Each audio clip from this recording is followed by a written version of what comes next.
pues verán que hay casas encuestadoras ya muy conocidas que han trabajado mucho, no quiere decir que no se equivoquen, pero es gente que de manera cotidiana lleva a cabo sus estudios de manera pues seria.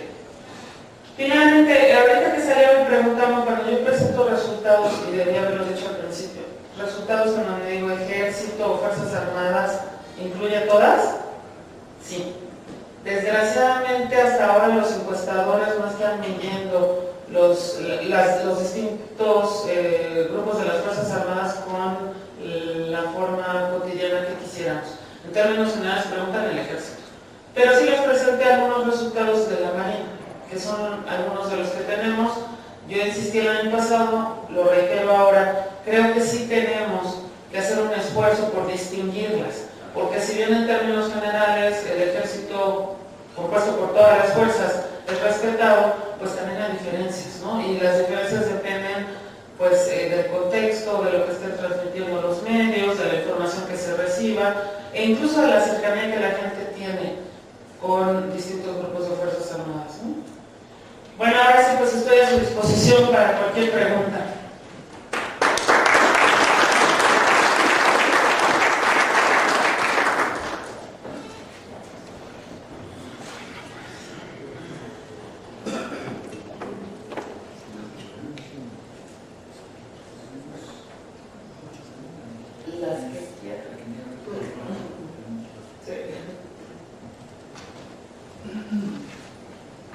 Para iniciar el periodo de preguntas y respuestas, capitán Carretillo. Sí, Buenas tardes. La pregunta es, en de acuerdo a la opinión pública ya vimos que se encuentran divididas las opiniones con relación a la lucha del gobierno federal contra el narcotráfico. La pregunta es, las personas que dicen que no es viable o que no va ganando, si ellas quieren decir si existe alguna propuesta que sea viable, de las personas que dicen que no, porque es fácil decir sí o no, pero bueno, ¿se ha determinado alguna propuesta o se ha filtrado o han expuesto alguna propuesta que pudiera ser viable? Propuestas hay muchas que van desde cosas que uno de inmediato pensaría, bueno, esto no me resuelve el problema ya, hasta, bueno, pues, digamos, proyectos de más largo plazo. Yo no quisiera ahondar mucho en, digamos, en un debate que ustedes conocen porque ven en los medios y demás, pero sí quisiera mencionarles 3 o 4 posiciones. Una muy importante, quizás ha sido la más utilizada por todos aquellos que se oponen, es que no puede haber pérdidas casuales o, ¿cómo era el término? Ningún daño colateral, más de ninguna pérdida de vida humana puede entenderse como daño colateral. O, bueno, muchos argumentos, también lo platicaba hace ratito, en el sentido de si ponemos en riesgo a nuestra única fuerza del Estado que no se ha corrompido de manera completa, pues ¿qué nos queda? ¿No? Hay una variedad de argumentos y dentro de los proyectos, digamos, de cómo resolverlo de otra forma, están modelos de seguridad pública probados en otros países del mundo. Deben conocer, y sobre todo creo que tenemos un visitante de Colombia, ¿no? Ojalá nos pudiera dar su... Bueno, cuando se habla del caso de Colombia se habla del éxito o parcial éxito precisamente al enfrentarse a un grupo de narcotraficantes que de hecho no solo corrompió el Estado, sino se apoderó del Estado. Ustedes sabrán, no es el caso de México, pero que sí corrompió al Estado. Y ahora se habla de ellos como un ejemplo de cómo sí se puede combatir. Y sí, obviamente implicó sacar a las Fuerzas Armadas, policía, etc. Pero aquí también hay un debate fuerte. Y el debate es, bueno, ¿y si es cierto que se acabó? O más bien hay un acuerdo para que el narco pues funcione, pero no se meta con la gente, ¿no? En el día a día. Y hay otros modelos, como es el caso que ya les mencionaba, menos fuerte, pero es el caso que les mencionaba de Washington, de Nueva York, o incluso en España, más a nivel de policía que de ejército. Está el modelo del policía de barrio, no sé si han escuchado del policía de barrio, pero es un modelo probado, muy probado en el caso de muchos países europeos, que significa, bueno, en lugar de tener creo o trabajo en tener a un policía de esquina que se convierta en el amigo o en la amiga de la cuadra, de la colonia, de la manzana. Y empieza a darle a la gente la seguridad de que ahí está y de que si se necesita algo más fuerte, entonces sí van a llegar pues un mayor número de elementos de las fuerzas públicas. Existe este número grande de propuestas, insisto, pero no creo que sea un debate que se vaya a acabar pronto, ni creo que de ningún lado haya un argumento definitivo que mate a los demás, porque aquí también me parece que estamos en un debate sobre seguridad pública frente a derechos humanos para mucha gente. Mucha gente lo ve así, no es necesariamente el caso de ustedes, pero hay gente que ve que si defiendo los derechos humanos no puedo sacar al ejército y viceversa. Sí, pero en relación con eso, me parece que la experiencia de Colombia pudiera ser muy favorable y la que nos ha expuesto, compañeros, de que hubo una participación decisiva de todas las instituciones y principalmente la población para querer contribuir en contra de nuestro cargo, ¿no? Entonces esto podría ser una estrategia, pero faltan muchas gentes o ciudadanos que lo consideramos así, ¿no? Pues yo creo que es un ejemplo que tendremos que leer. A mí soy internacionalista, lo mencionaba al principio, entonces pues estoy acostumbrada a hacer esto, análisis internacional. Me parece que ninguna estrategia aplicada en ningún país se puede aplicar así, ¿no? Como ninguna, porque no somos iguales.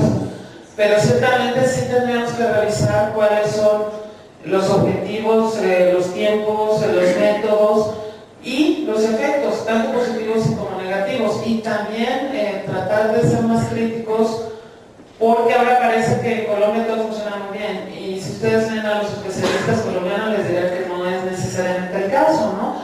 Entonces, si es una experiencia de la que podemos aprender, también deberíamos estar viendo qué retos siguen enfrentando ellos. Muchas gracias. De nada. Capitán Guerra Chacón. Sí, Capitán, gracias. Bueno, se estudia el fenómeno de las Fuerzas Armadas y de la opinión pública y qué tanto se ha percibido en la ciudadanía el momento en que le puedan tener confianza a las fuerzas de seguridad pública para que se encarguen de las tareas que estamos haciendo nosotros. Si hay algún índice o algún tiempo que ellos estiman que pudiera en un momento dado ya ser relevada las Fuerzas Armadas en su papel de coadyuvante de la seguridad pública y que ya las fuerzas de seguridad pública se encarguen precisamente de eso. ¿Hay algún estudio con que, digamos, de la opinión de la ciudadanía para ver si ellos estiman que en algún momento dado nos podemos nosotros ya retirar y entrar en fuerzas de seguridad? Como tal, no conozco una pregunta así de clara, deberíamos estarlo haciendo. Muchísimas gracias por el consejo.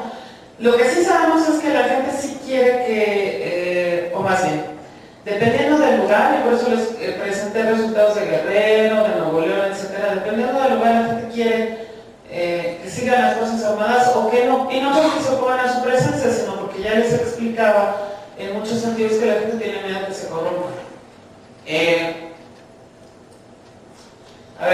Muy sinceramente, no se ha medido, pero en lugares donde hay problemas graves, enfrentamientos graves, seguramente la gente no va a querer que se salga el ejército pronto. Siempre y cuando no sea un lugar en donde la gente sienta que haya demasiadas violaciones a los derechos humanos. Y sí, insisto, esto es importante porque dependiendo de la historia militar en cada estado y de la historia que la gente haya vivido con el ejército, pueden o no estar a favor. Pero bueno, en el caso de Nuevo León, por ejemplo, yo creo que por un tiempo no van a querer que se salga. Y gracias por la pregunta, porque ahorita la tomo y vamos a hacerle la sugerencia a los encuestadores. Buenas tardes, 2 días todavía. En relación a sus encuestas, bueno, lo que repito las encuestas que presentó usted, el paso que sigue sería el análisis y las propuestas. ¿Cómo utilizan ustedes este análisis? ¿A quién se lo proponen? ¿En qué formato? Porque, por ejemplo, arroja lo que vimos del Foro Militar un asunto muy claro. La ciudadanía dice que las Fuerzas Armadas deben seguir ejerciendo por el Foro Militar, o sea que no, es mejor un tribunal militar que un civil. Sin embargo, los políticos, la gente que opina, los expertos, dicen no, quítale el fuero militar. Es decir, ahí hay una controversia clara. Una cosa es lo que dice el campo político, es decir, la gente que quiere tomar decisiones y que dice, no, déjame, eso me afecta, quitemos el fuero militar. A la gente que dice, el ciudadano común, eso está bien, que siguen como están. Entonces, eso, después de que ustedes cuentan las encuestas y las analizan, ¿cómo las utilizan? Muchísimas gracias por la pregunta, porque me permite hablarles de lo que es nuestro trabajo día a día en el Centro de Estudios Sociales y bueno, invitarles a que lo consulten.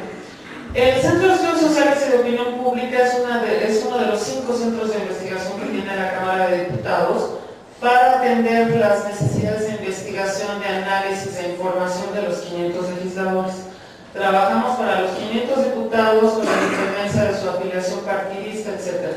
Somos servicio de carrera y bueno, pues me refiero a los otros centros. En el mío lo que hacemos es estudio no solo de opinión pública, sino de estudios sociales. Y si ustedes piensan que es eso, pues es todo. Es pobreza, salud, vivienda, pensiones, etc. Y en opinión pública, pues revisando los análisis de todo. ¿Qué hacemos con esto? Concretamente lo trabajé para ustedes, pero bueno, digamos que hacemos alguna cosa similar. Lo que hacemos es entregarlo como insumo, no solo los números, ya analizado, trabajado con conclusiones, etcétera, a los diputados, a los 500, pero en concreto a los que estén trabajando en los temas más cercanos. Por ejemplo, si hacemos algo sobre salud, pues metemos a la Comisión de Seguridad Social, a la de Salud, etcétera. Y estos son temas y más bien documentos que pretendemos que les sirvan para presentar iniciativas de ley, nuevas leyes, o para cambiar una ley, reformarla, o para derogarla, para que la desaparezca. También para que cada vez que llega, por ejemplo, un funcionario del gobierno federal a informar sobre el estado y los resultados de su gestión, los diputados tengan la información necesaria para entender lo que dice el funcionario, para hacer las preguntas y críticas y señalamientos que él considere. Y finalmente, bueno, pues esta es otra de las labores que tenemos como centros de investigación. Es venir, platicar con ustedes y con cualquier sector de la sociedad mexicana que necesite más información o que quiera que lo apoyemos con algún curso, seminario, etc. Perdón, ¿quién decide entonces los temas? Todos los centros, bueno, los centros dependen de un reglamento, tenemos un reglamento interno aprobado por los 500 diputados. Cada centro tiene asignadas sus áreas de investigación. Hay un centro, por ejemplo, de estudios para las mujeres, que se dedica a temas de mujeres. Hay uno de desarrollo rural, que se dedica al campo. Hay uno de finanzas, que estudia finanzas públicas, etc. Los ejes de trabajo están decididos de origen por los diputados.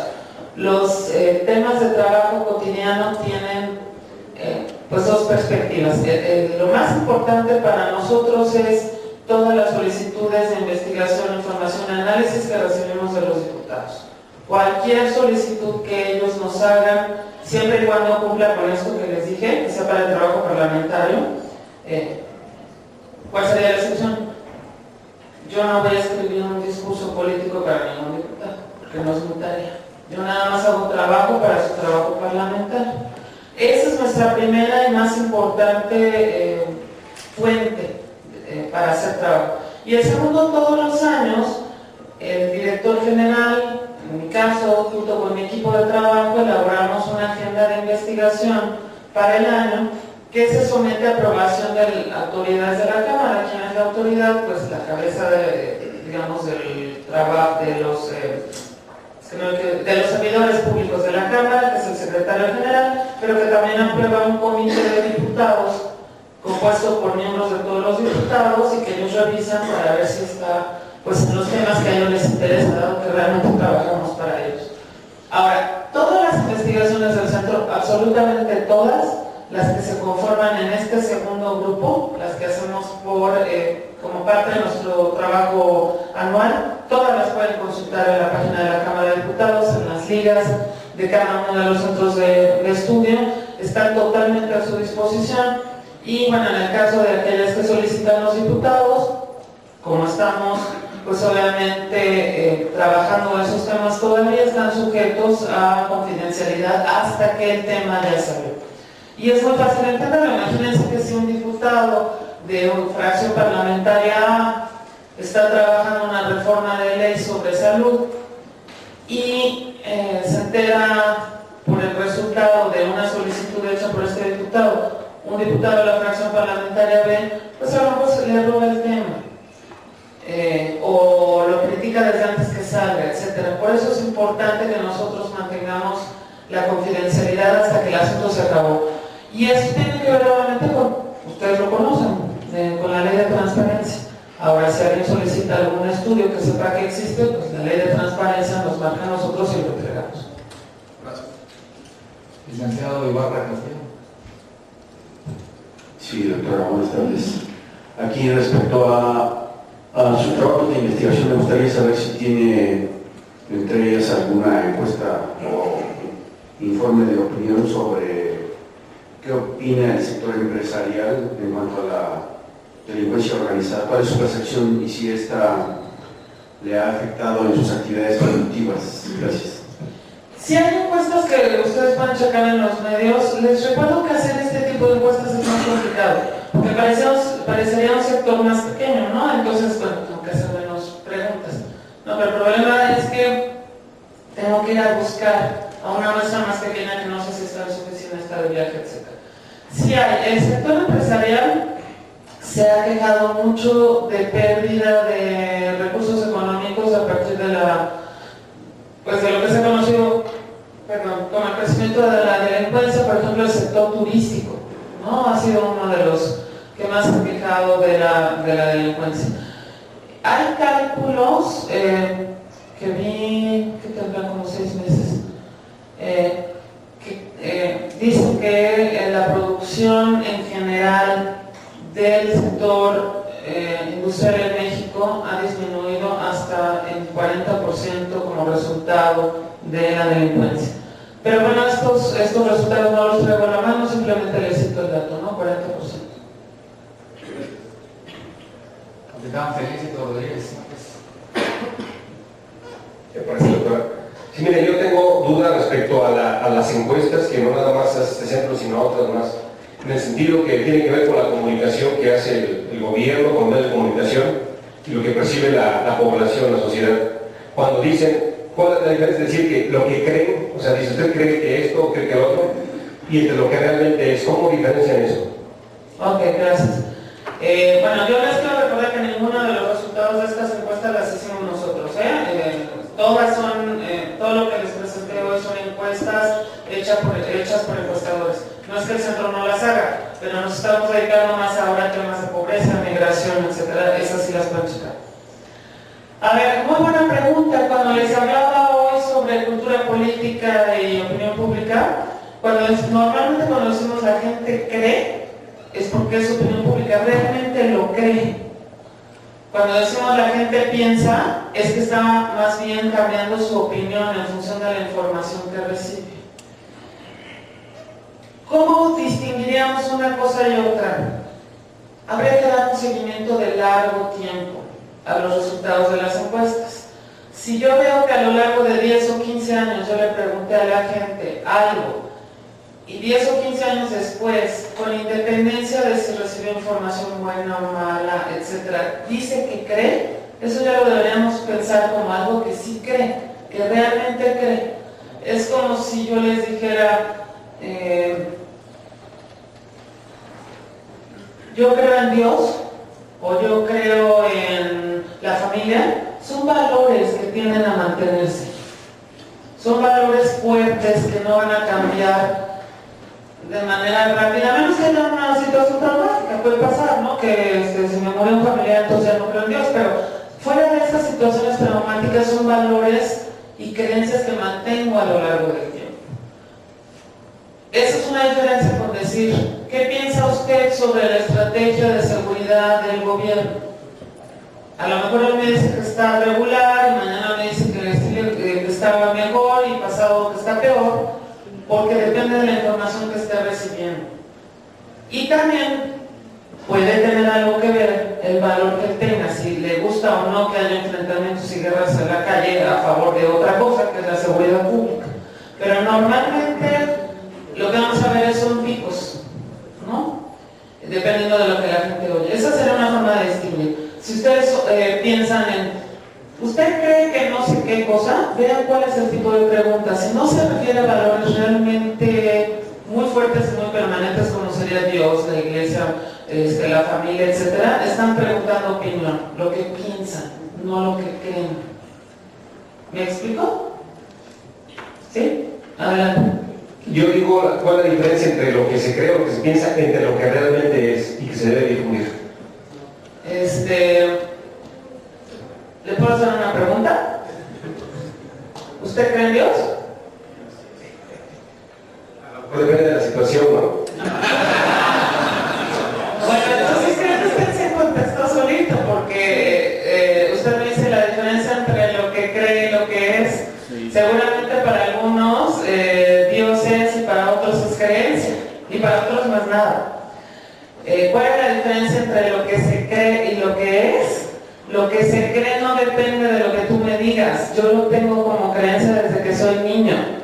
Son los valores que me dijeron y me explicaron y me instituyeron en mi casa, en la familia, en la escuela, etc. A ver, ¿qué otro ejemplo les podría dar?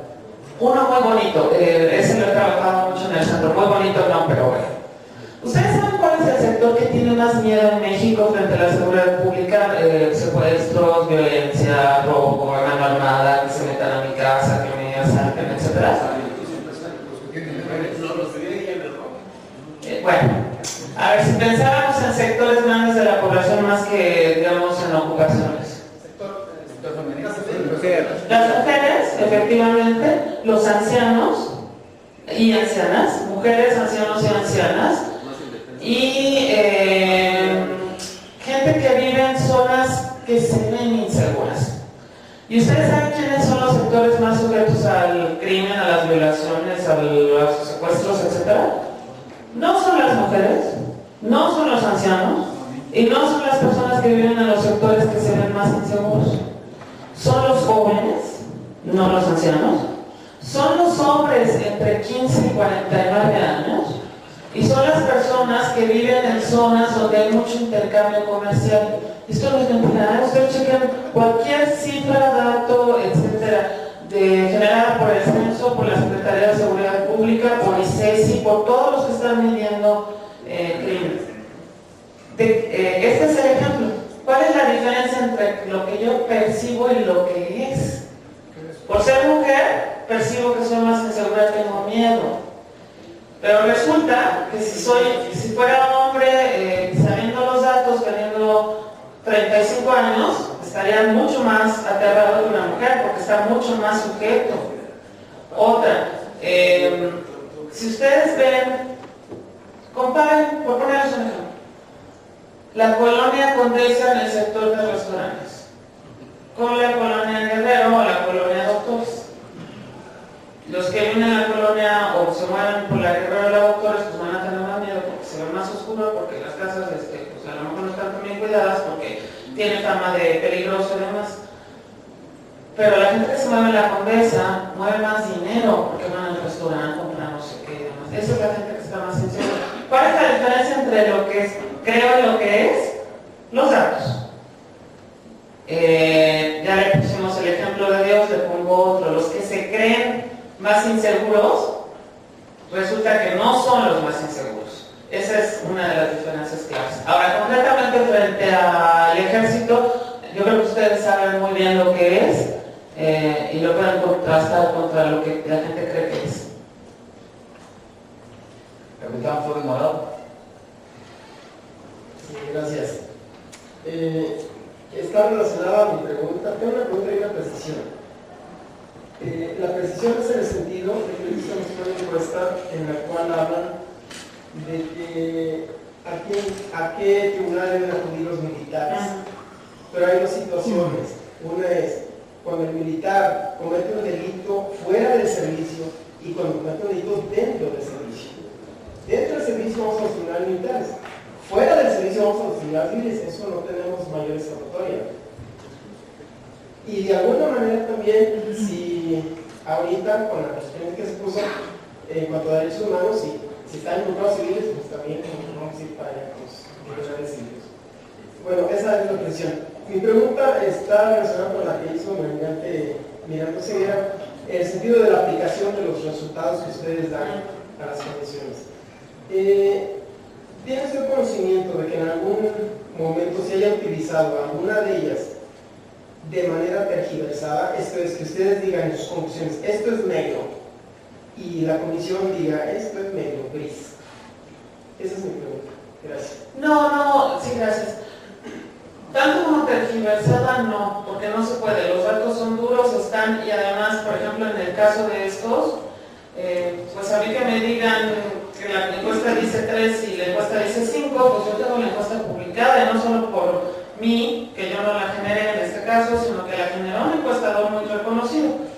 Pero lo que sí se puede hacer, y esa es otra de las claves que ustedes podrían utilizar para saber leer una encuesta bien leída, cuando yo les dije, es que 40% de la población dice que no quiere seguir con la estrategia y 45% de la población sí quiere seguir con la estrategia, yo insistí, tenemos una población dividida, que quiere decir no estamos totalmente de acuerdo, parece que hay dos sectores muy claramente marcados. Si soy muy malvada, ya sea como legislador o perfectamente creíble, perdóname, como integrante del medio de comunicación, porque lo he trabajado muchos años, yo cabeceo el periódico diciendo 5 de cada 10 mexicanos se oponen a, o la mayoría, además lo transformo, la mayoría de los mexicanos se opone a mantener al ejército en las calles. Mi encuesta no decía 50, la mayoría, decía 45%, pero yo ya lo subí. Y luego mi pregunta no era si mantenía el ejército en las calles, mi pregunta era si estaba a favor o en contra de la estrategia. Pero yo ya lo modifiqué. Esto es muy común en los medios de comunicación, muy común, pero no solo entre ellos. Ahora, obviamente que pues hay tentaciones, no solo de ellos, también puede haber la de un legislador, de presentar las cosas así. Nada más que yo siempre tengo el resultado, yo no publico nada que no pueda probar, por lo menos como que alguien importante lo dijo, pero sí existe esa tentación, por eso hay que aprender a leer las encuestas con cuidado, por eso hay que leer los periódicos con mucho cuidado con las cabezas, ¿no? Porque nos podemos ir con esa finta. Capitán Valle González. Sí, buenos días. Usted mencionó y acertadamente, en definitiva, que pues, la población se ve influenciada por lo que se publica en medios de comunicación o lo que se transmite en los mismos, bajo la consideración que inclusive usted se refirió hace unos momentos de que en ocasiones los medios siguen sus propios intereses y que no son precisamente ni los de la ciudadanía ni menos los nacionales. ¿Considera usted que este nivel de aceptación tan dividido que nos mostró en sus encuestas, en las encuestas que usted expuso, el nivel de aceptación de la estrategia de seguridad conducida por el gobierno federal se ha visto también de alguna forma afectada por la estrategia de comunicación del gobierno federal? Y si es así, ¿cuál sería su evaluación? Y un segundo punto, ¿cuáles considera usted que son los factores que han afectado de manera positiva o negativa la generación de esta percepción pública, percepción de opinión pública tan dividida? Antes de contestar quisiera nada más acotar dos cosas. Sí es cierto que hablamos de los medios de comunicación, pero también les insistí que la información que recibo de la tía Lola, de mi jefe, de mi prima, de no crean que los medios es la única influencia. He insistido en ella porque es obviamente la que recibimos de manera más abrumadora. Pero esto significa mi vecino, mi prima, mi tía Lola y todos los demás, ¿eh? Bueno, ahora regresando a la pregunta. La primera tenía que ver con que si la estrategia del gobierno federal, de comunicación del gobierno federal, había influido en la percepción de la gente sobre ella. Yo les voy a dar aquí una respuesta general, porque tendríamos que medirlo. La verdad es que yo no lo he medido y no tengo datos. Tendríamos que hacer... Miren, este tipo de mediciones lo que hace es, yo le voy preguntando a la gente, ¿tú qué opinas de la estrategia? ¿Tú qué opinas de la estrategia y demás? Esa es la primera medición. Y la segunda, le voy preguntando, ¿qué escuchaste del gobierno federal este mes o qué escuchaste en los medios? Y cruzo. Requiere un análisis más sofisticado, de los cuales pues no traigo ahorita los datos y tendremos que dedicarlo. Pero bueno, la respuesta general es un asunto que ya lleva varios años, es un asunto en donde la gente ha recibido información contradictoria, a veces muy a favor, a veces muy en contra, ha recibido información de cosas que a la gente le duelen, de los niños muriéndose o una niña tirada en el piso para defenderse de las armas. Estas cosas generan dudas, siempre. Y no va a ser un tema en donde la gente se ponga de acuerdo de manera radical en muchos años, pero en muchos años, ¿eh? Ahora, ¿cómo creen ustedes que día a día la gente evalúa la estrategia? ¿Realmente con qué armas cuento yo, ciudadana, yo, Ángeles Mascó, para evaluar si está siendo exitosa o no la estrategia? Y aquí, ¿qué tan exitoso es el gobierno? ¿Qué tan exitoso es la Marina? ¿Qué tan exitoso es la Policía Judicial, el Ejército, etcétera? ¿Cómo evalúo yo, ciudadana? Pues los medios, o si alguien me dijo, fíjate que iba caminando en la calle y vi un pleito entre narcos, pero el policía de atrás se paró y nos protegió.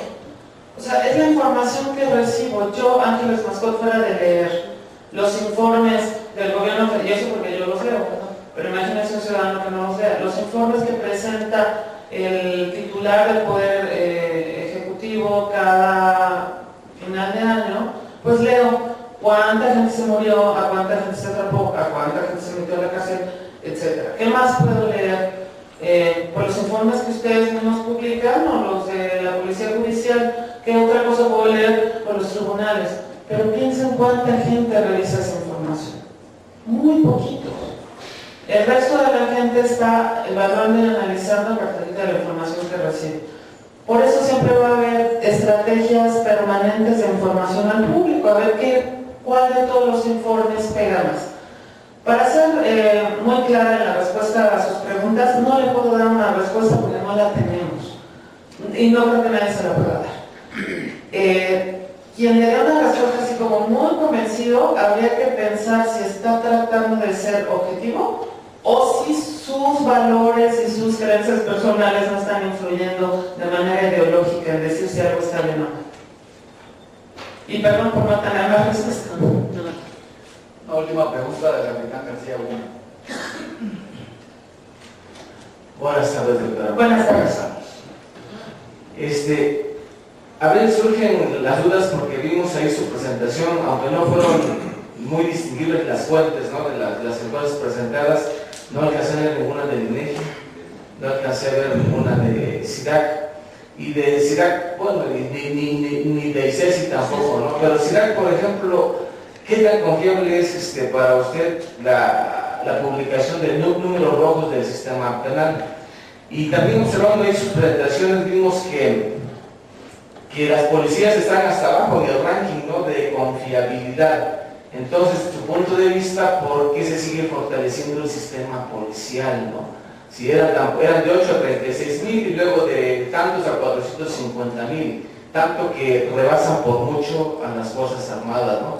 En cantidad y en armamento también se están fortaleciendo si la gente no cree en ellas. ¿O existiría alguna manera para poder que sobreviva el Estado sin la policía? Gracias. Bueno, la primera respuesta, no hay encuestas de INEGI porque no traje datos duros de nada. INEGI lo que mide es, en términos generales, datos reales estadísticamente confiables, y yo lo que les traje son opiniones, no les traje datos duros, pero lo podríamos haber hecho.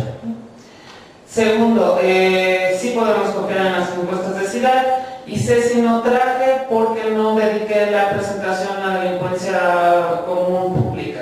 Pero es una fuente riquísima de investigación, pueden entrar, no miden tanto ejército, ni marina, ni lo que se llamaría problemas a la seguridad nacional, miden más bien delincuencia pública, asaltos, robos, etcétera, pero es una gran fuente. Nosotros en el centro trabajamos de manera cotidiana con ICESI y tenemos muy buena colaboración. ¿Por qué aumentar el número, paso a la siguiente pregunta, de policías y no de ejército? Yo creo que forma parte de este debate que ya hemos discutido a lo largo de esta sesión. ¿Quién debe encargarse de la seguridad pública? Bueno, pues la mayor parte de los seres humanos piensan que la policía, no el ejército. El ejército no estaba pensado para tomar estas acciones de manera cotidiana, sino para responder a problemas de soberanía, de persistencia del Estado como tal. ¿Por qué meterle más dinero a la seguridad pública que al ejército? Pues porque son las fuerzas que están destinadas para la seguridad pública diaria. Yo no estoy diciendo que esté en contra o a favor, nada más estoy explicando el concepto. Ahora, ¿qué pasa con las policías? Pues pasa lo mismo que con muchos otros sectores de nuestro país que hemos estado trabajando por años. Tenemos años reformando a las policías. Yo me acuerdo, por ejemplo, cuando empecé la licenciatura a finales de los años 80, que se había creado una fuerza de élite con la escuela muy importante cerca de la Cusco, ¿no? Entonces llegaban a comer cerca de nosotros y los veíamos y eran policías con licenciaturas, estábamos todos muy impactados porque ya teníamos una fuerza pública con una licenciatura bien preparada, etc. Y bueno, hemos encontrado que algunas de esas cosas han servido, otras no. Pero bueno, pues son las grandes discusiones que seguimos teniendo desde hace 20 años. Otro ejemplo, lo platicábamos en el receso. El centro tiene una investigación sobre cuánta gente está en las cárceles y cuánto tiempo se tardan en juzgarlos y demás. También tenemos muchos años trabajando el tema de la justicia. Ustedes saben que ahora estamos instrumentando en el país el sistema de juicios orales. Y nos va a tomar muchos años, pero son, digamos, estas grandes reformas como el de la policía, los juicios orales, la reforma de las cárceles, del sistema penitenciario en general, que van a llevar muchos años y que sería difícil realmente decir si van a funcionar o no hasta no darle suficiente tiempo.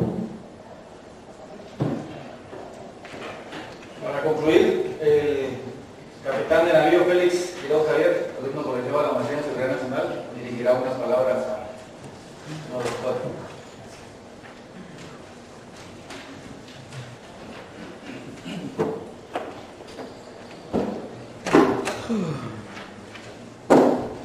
Buenos días. Doctora María de los Ángeles Mascot Sánchez, directora del Centro de Estudios Sociales y de Opinión Pública. Tengo la distinción y el agrado de ser portavoz de mis compañeros para agradecer su presencia en esta sala magna. Por lo que a nombre del ciudadano almirante Carlos Federico Quinto Guillén, director de este Centro de Estudios Superiores, asimismo de mis compañeros, alumnos colegiados de la Maestría en Seguridad Nacional, agradecemos su valiosa participación y aportación a la currícula de estudios que nos encontramos efectuando.